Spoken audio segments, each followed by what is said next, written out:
Welcome back to the channel, people. My name is Mr. London Plumber. I have been in the influence space for a little while, 10 years now.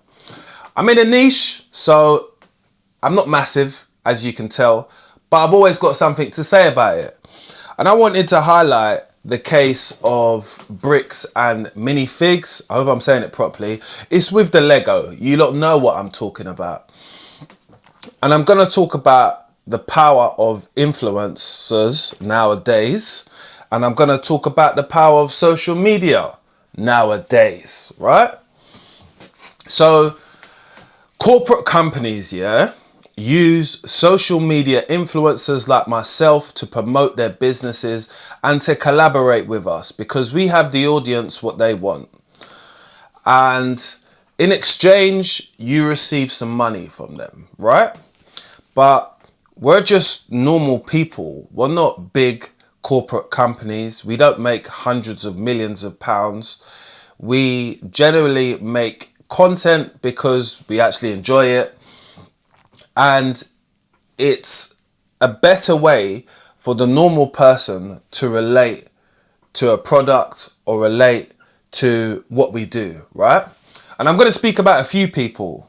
I'm going to give you a few examples because, you know, if you're watching this video on YouTube, you probably watch other people, right? Not just my channel. Me too.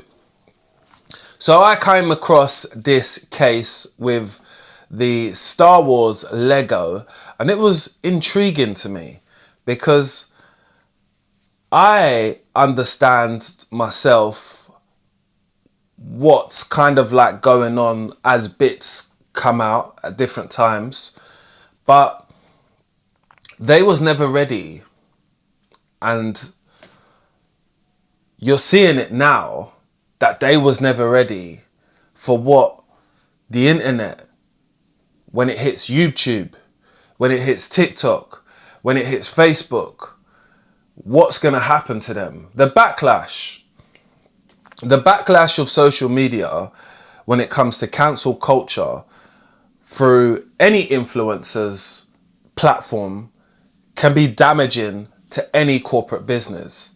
Lose thousands of pounds, all because they didn't want to treat people just like people and started moving within the corporate world and thinking that everyone's going to abide by their rules, or people are not going to take the human approach to it and say, well, you could have sat down and spoke about this before it even got to a video.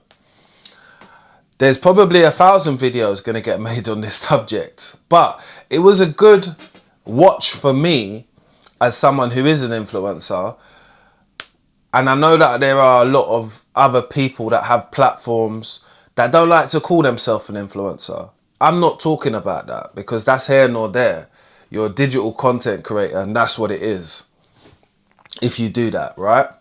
So you don't need me to explain the story about what happened with someone taking their Lego to a shop. The shop is a franchise. The franchise shop gets taken over by the Bricks and those people. And someone has given their Lego there on consignment. They've not got no money for it. What's going on? They just wanted someone to document it, right? Most people might not do something like that.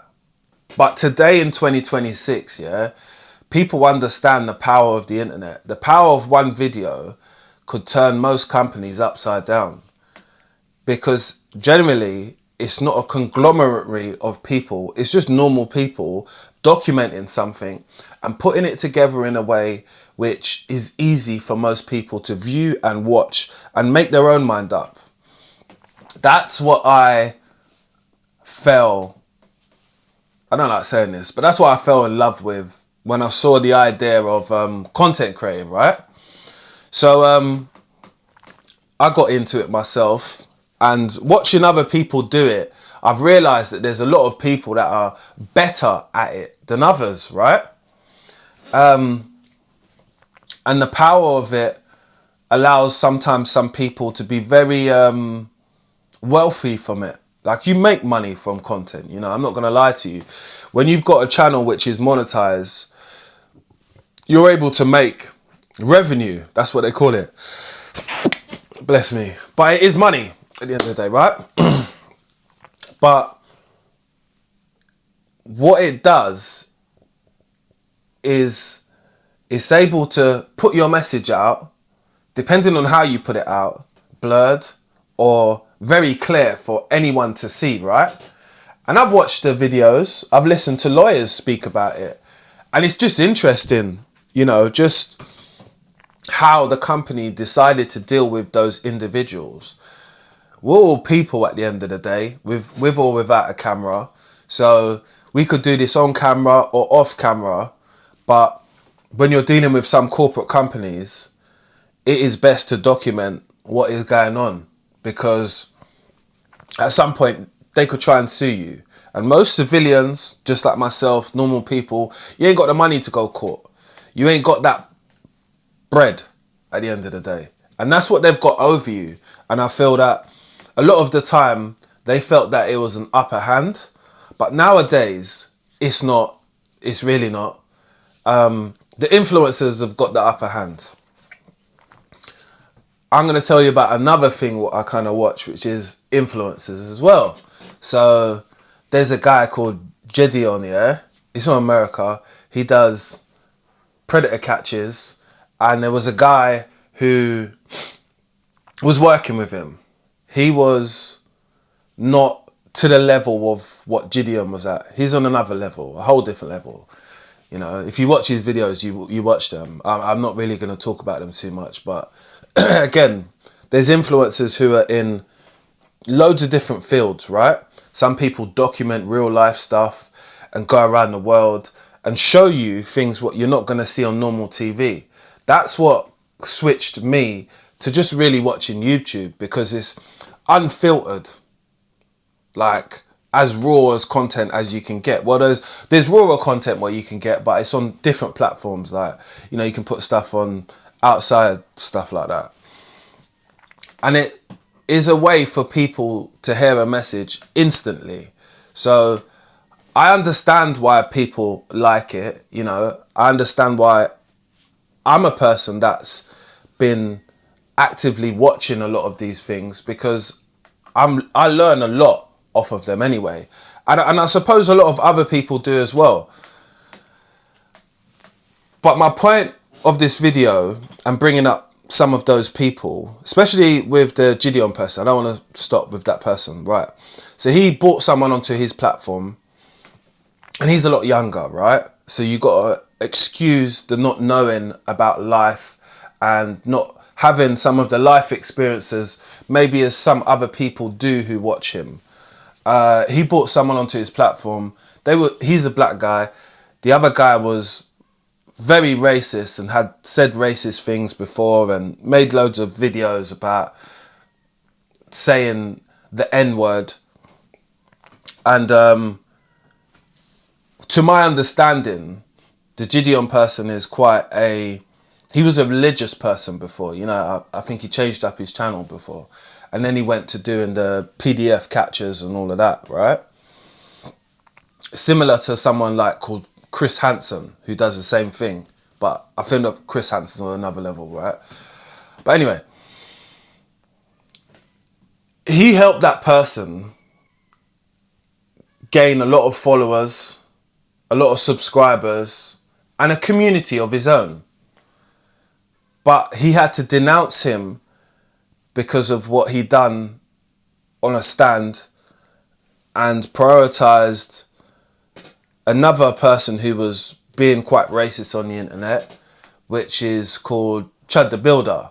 Again, I had seen all of these people.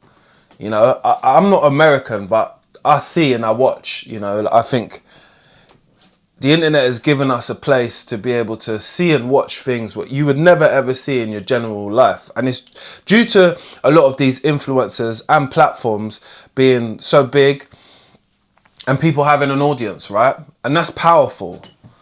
He ended up making a video saying that, you know, like, I'm not working with this person anymore. It is done, right? Because of what the actions, what the person's doing. And there are so many other case studies or people who disconnect themselves from groups where they've grown. Like, I'm from the UK, so KSI is a perfect example at the moment. He's left the Sidemen, and they are content creators, right? They're having to go their separate ways, but they've all got their own separate audience, so they'll be okay, you know. But generally, when people make a lot of these types of videos, people have a strong connection to them, feel like they know them. And obviously, it makes corporate companies want to work with them, brand deals want to work with them. They get money, right? So they'll all of those people will be all right in life. I don't know about the Chad the Builder guy, because he's in jail. Bit different for him. What I want to say about influencers nowadays is they've changed the game. I think it's even from like early 2000s they've changed the game. Corporate companies can no longer bully the man on the internet, the man that has the camera, because the voice of like truth or the voice of honesty at some points doesn't seem to be the CEOs and the directors of any of these big corporate companies who do bad practice or do something which most people from the public can deem as unfair. And sometimes it's in black and it's in white, and other times it's how you interpretate something. But what's not going to change is the roles are going to reverse. And I go back to speaking about the bricks and the Lego situation, and that thing is that some of the people documented outside the other people's house. They sent some rubber ducks to these people's houses. This is how, you know, how funny it is, comical. Sending rubber ducks to someone's house. They called the police. You know, some people don't know the law, and you know, like trespassing and knocking on people's doors. This is where the lawyers came in and was able to like kind of diagnose the video and say, you know, you're allowed to knock on people's doors. Obviously, the rules are different in America compared to UK, right? You're allowed to knock on someone's door and say like, hi, we're here to sell some cookies, blah, blah, blah, blah, blah. People can choose to not answer the door or answer the door. There's like not like kind of like a super great area, but you can tell people to go away, right? In a nutshell. And you can film outside people's houses as long as you're not going in, but from across the road. So there's those types of areas where things get misconstrued, but there's also a side from it, which is there's two sides to every story. So, you know, when you see like the body cam footage from how the individuals chose to act, the people who was working for that company who took the Lego, it didn't look good. Anyone could tell that it didn't look good. But they probably thought, as a bunch of YouTubers, there's nothing. I really think that some generations don't understand how big social media is. You know, some people who have done social media and they've done it very well, they might not ever have to work again in life, ever again. They're just able to make videos and make content and collab with companies and live a very fruitful and successful life in some senses when it comes to making money, right? And I would like to do the same at some point, but I don't bank all my coins on that because I am a tradesperson, you know. But what I do is I do trade content, and I've realized that even though I'm a little bit older, I look at certain things a little bit differently to others. You know, I looked at all of those scenarios differently to other people because, one, with the Lego thing, I don't live in America, innit? So I don't know the laws from state to state, and I know that they're different in different places. So there's some things that you should not do, like, and there's things what you can do, right? So you can film in a public place. I didn't know how it stemmed from like they're dressed up as a UPS person at the time. I think that side of it, I don't really know the rules of what you can and can't do, right? But that's not something I would do to go as far as getting some content for something. You know, I don't even do rage baiting content to anybody, debating content, or even so much coming on the internet and speaking about a certain particular type of person. Like, they done this and that's not my style. But I watch people who do that, you know, and kind of critique certain things as well. And there's a grey area when it comes to a lot of that because it's very, very new. But my point is that the consumer and the normal person who just buys stuff that doesn't do social media, they don't wield that type of influence over others when it comes to making a video or putting something out there. But the influencers kind of do, because once it's out there, it's out there. People could recycle the video, people could react to the video, people could post that same video on their own platform and they have millions of subscribers, millions of people who are part of their fan base. So it becomes a massive PR problem for the corporate companies and any company who's trying to silence them or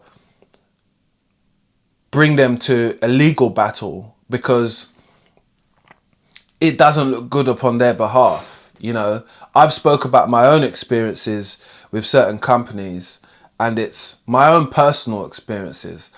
I'm not trying to say that it's everybody's, but I be mindful of the way how I speak. Not because I'm scared, it's because there's certain things what you can and you can't say. You know, you can't say that some wild accusation about these people when that didn't actually happen. There's no factual truth. Like, but when you have got videos, when you have got these people interacting with you, it's clear how the picture looks, what went on. If you documented it, this is the facts, you know. And generally, people who have got sense can make their own mind up for it.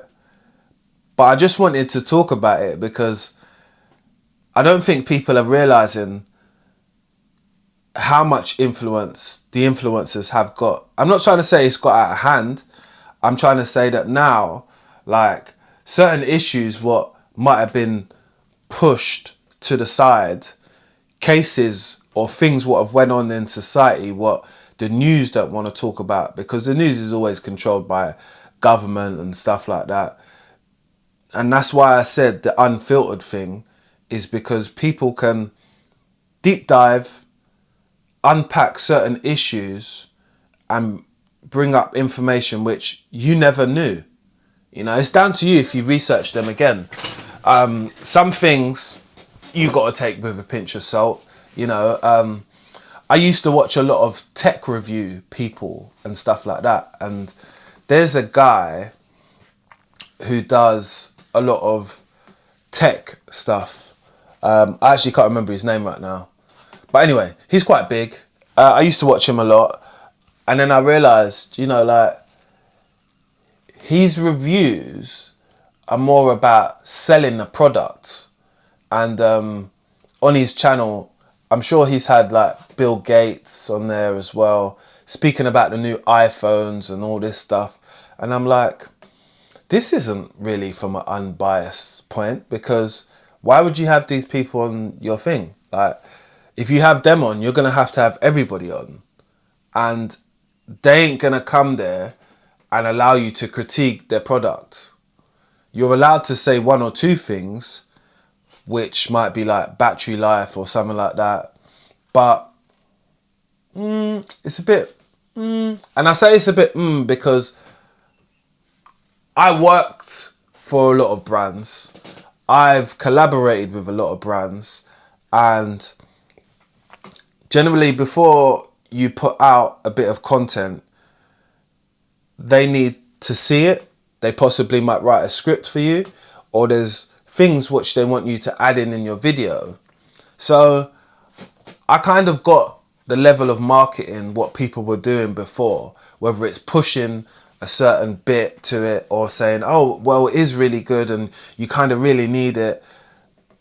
And because I like tech, I like that type of thing, it's kind of worrying because now that those tech people, I don't find most of them as genuine. It's not genuine content. It's always trying to sell you something. It's always something that's better than something else. It's always something that's coming out. What you need this, you need. So it's like a hype to be able to get you to buy it.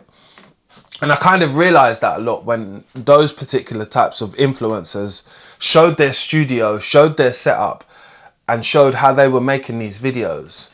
These videos are being made with cameras what cost £110,000, 200,000, red cameras, all of this super gizmo stuff where if anybody filmed something on it, it would look great. That's the whole point. And a lot of editing goes into it, you know, a lot of shots, a lot of this, and I've learnt this over my own time in trying to film videos which are high quality, which, you know, that I would be super proud of. And it becomes difficult at points because, you know, better equals more money, better equals more time. It takes so much time to get a really good edited video because when you look at like the timeline, there's loads of bars, B-roll shots, straight talking shots, screen, texts going across, all types of things, logos on the screen. And over the 10 years where I've been an influencer, I just learned a lot of these things, but I've learned to kind of realize that what ones are the pretenders, because with the fast editing, because with all the glitzy glamour cameras, because with all the breaking down the technical things which I don't know about, but I'm learning while I'm watching. I find it interesting, but I also know that a lot of it is misleading as well. So we've got different types of influencers is what I want to say.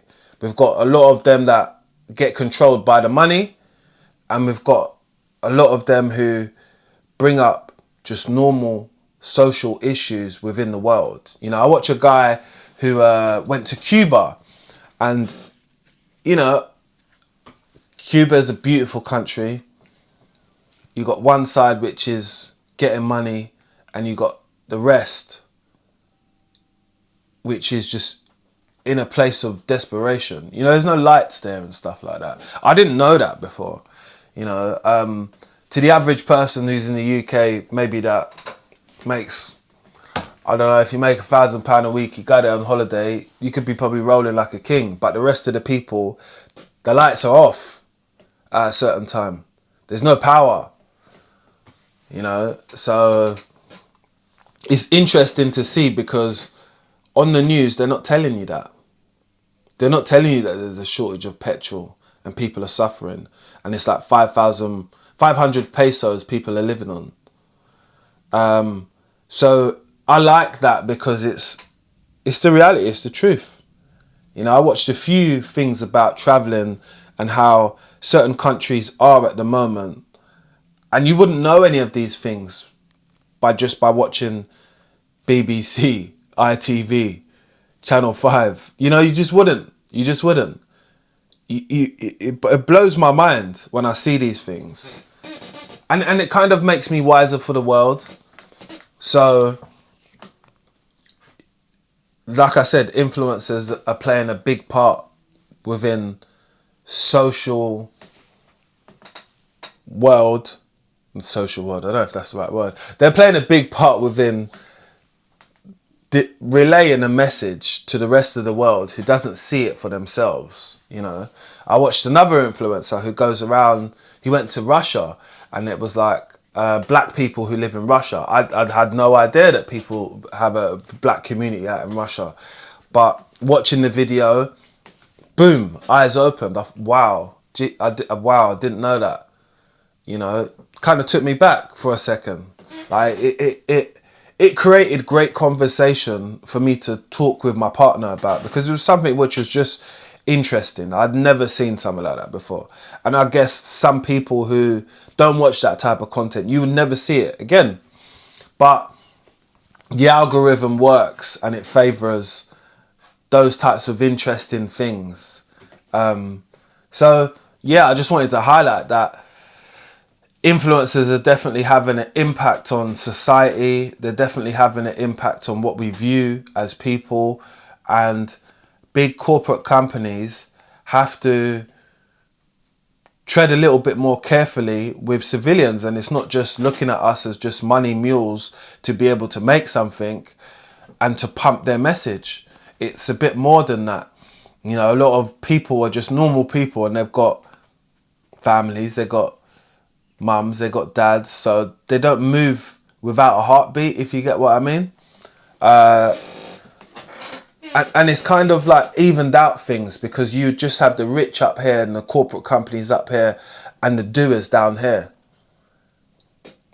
So, you know, with time, as the influencers and the people grow and collaborate with each other, they get a bigger audience.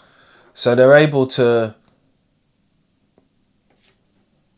break down stuff for their own community in better ways. You know, I've kind of been the same for myself. Like I said, I'm a plumber by trade, but I've been a content creator for 10 years. At the beginning, I didn't really see it as that. I saw it as just something I do. I make videos. I kind of enjoy it, until the name started popping around. Influencer, content creator, digital content creator. And it's become a job. It is a full-time job for a lot of people. There are millions of people who are a content creator, and you're finding more and more people are finding it as a career path to do. So, you know, it's an interesting topic to talk about while being in it, but I'm not in it to the degree of any of the people I've spoke about. They're on another level to me, you know. But sitting back and watching is just, it's eye-opening, because before you could never get this type of level of exposure. You know, some people have been on Twitter or X back in the day, and if you said you had a bad experience from, I used to do this, I used to have bad experiences from Green Flag Recovery Service. And when I would go onto Twitter, my Twitter page, and I would at them and say, I've been waiting 2 hours or 3 hours, their online platform would contact me and ask to resolve my problem, because they don't want everybody seeing their bad recovery time. And they was able to reimburse me.